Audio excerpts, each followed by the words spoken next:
The alien woman was ostracized by everyone, but to a human soldier, she was a miracle. The wind on Lyrith. 7 carried a bitter chill that cut to the tattered layers of humanity's temporary outpost. The settlement was little more than a cluster of modular shelters surrounded by jagged black rock and swaths of crimson moss. The native flora of the planet. Human engineers had tried to terraform the air, but the atmosphere was still thin, and the cold made every breath a labor. Life here was harsh, unforgiving, and perilous. And yet, it was here that Lieutenant Marcus Kellen first saw her. She appeared almost like a shadow in the crimson haze, her form slender and elongated, moving with an eerie grace over the rocks. Unlike the humans around the outpost, she did not wear armor or carry tools. Her skin shimmered faintly under the pale twin suns, an iridescent hue that shifted from violet to teal depending on the angle of the light. Her eyes were 2 large, black and liquid like pools of ink, and they seemed to absorb the world rather than reflect it. The colonists had named her Leora, though none dared speak to her openly. To them, she was a harbinger of misfortune. Supplies vanished mysteriously. Equipment failed without cause, and strange footprints were discovered near the sleeping quarters at night. Rumors swirled like the planet's red dust storms. Some swore she was a spy for the unknown alien entities beyond the settlement. Others whispered that she was a predator, feeding off the colonists' fear and suffering. Marcus, however, saw none of that. His first encounter with her was accidental. He had been scouting the northern perimeter, checking the radiation shields, when he heard a soft whine, a sound that seemed almost musical. Curious, he followed it through a narrow canyon, the wind biting at his exposed face. He found her crouched over a small pool of frozen water, her hands hovering just above it as if feeling for something invisible. She did not notice him at first, her attention absorbed by the water's surface. It was only when he stepped on a loose stone that she turned abruptly, eyes widening in surprise. Marcus froze, expecting hostility, but none came. Instead, she tilted her head, observing him with an intensity that made his skin crawl. "You are human," she said, her voice surprisingly soft, almost ethereal. "Ah, yes.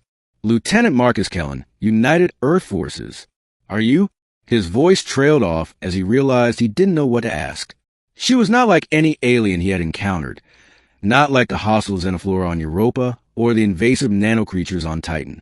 She was something else entirely. "Leora," she finally whispered, as if introducing herself the first time. From that day, Marcus became the only human who approached her.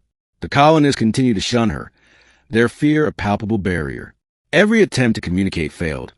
Every gesture she made was met with suspicion, sometimes outright aggression.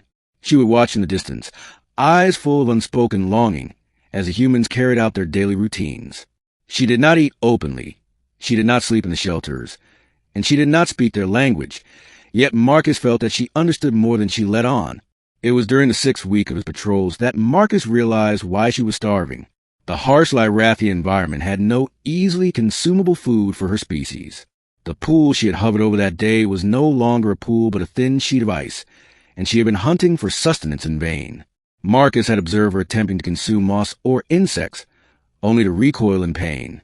Her body was not designed for Lyrathian nourishment. She needed something different, something rare. Marcus returned to the outpost with a bag of ration packs, cautiously approaching her. She froze when she saw him, the dark irises of her eyes reflecting fear and hope at the same time. "Food," he said simply, holding it out. She hesitated, then slowly reached forward. As her fingers brushed the pack, her whole body trembled. Then, in a sudden, almost uncontrollable motion, she fell to her knees, pressed her face to the ground, and began to weep. Marcus did not flinch. He knelt beside her, offering a hand to steady her, though he knew she would not take it. He understood instinctively. This was gratitude beyond words, gratitude that came from the depths of a being enused to kindness. Days turned into weeks, and a fragile bond formed between the human soldier and the alien woman. Marcus would bring her food, often risking the wrath of his peers who called him foolish for feeding a monster. He taught her the basics of human communication, gestures, simple phrases, and she responded in her own way, imitating sounds, forming patterns that resembled words. Slowly, Leora began to communicate more clearly, and Marcus discovered she was not merely alien in appearance, but alien in her entire existence. Her people, she explained through a mixture of sound and gesture, had been explorers who once roamed the stars freely. She was the last of her kind, cast out for reasons she could not explain fully, her voice faltering as if recalling trauma too deep to name. One night, while the twin moons of Lyrith, 7, hung low in the sky, Marcus found her standing at the edge of a cliff, staring at the expanse of stars above. The wind tore her iridescent cloak of light, whipping her hair around her elongated features. "They don't understand you," Marcus said softly, standing behind her. "None of them do, but I do." She turned to him, eyes glistening with tears that reflected the moon's pale glow. "Why?" she whispered. "Why do you care?" Marcus shrugged, though his voice was steady. "Because I know what it's like to be alone, to be judged for who you are, not what you do. I see you, Leora. You're a miracle." The words seemed to resonate in her chest. A miracle. No one had ever called her that. Not in her life. Not in the long years of exile and hunger. She moved closer, the gesture hesitant but full of trust, and for the first time, Marcus felt the warmth of genuine connection between species, between worlds. The outpost, however, was not kind. Rumors had grown into hostility, and one night a group of colonists attempted to capture Leora, believing her to be a danger.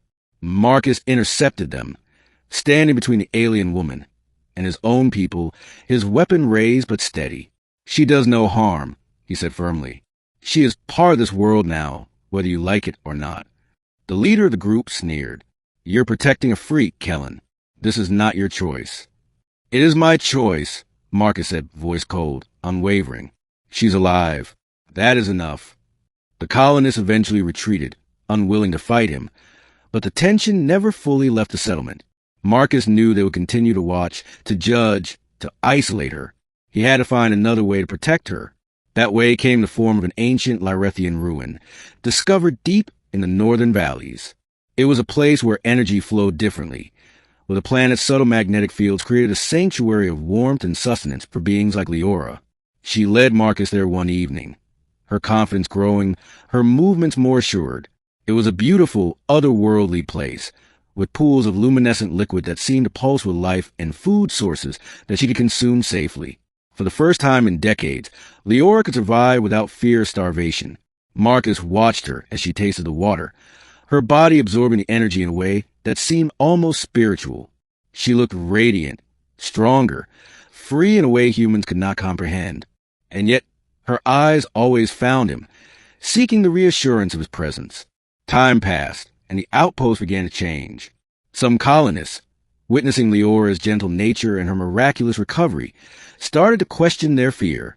Rumors faded, suspicion waned, and a slow acceptance began to take root.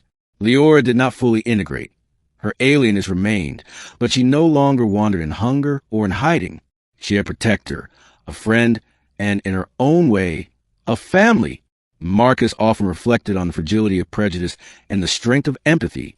To the humans, Leora had been an anomaly, a threat. To him, she was a miracle, a reminder that life, no matter how alien, was worth understanding, worth protecting. In the cold, red world of Lyrith 7, amidst the harsh winds and unforgiving landscapes, a soldier and an alien woman had found a bond that transcended fear, a bridge between species built on trust, kindness, and the quiet courage to see the extraordinary in one another. And in that moment, Marcus realized something profound.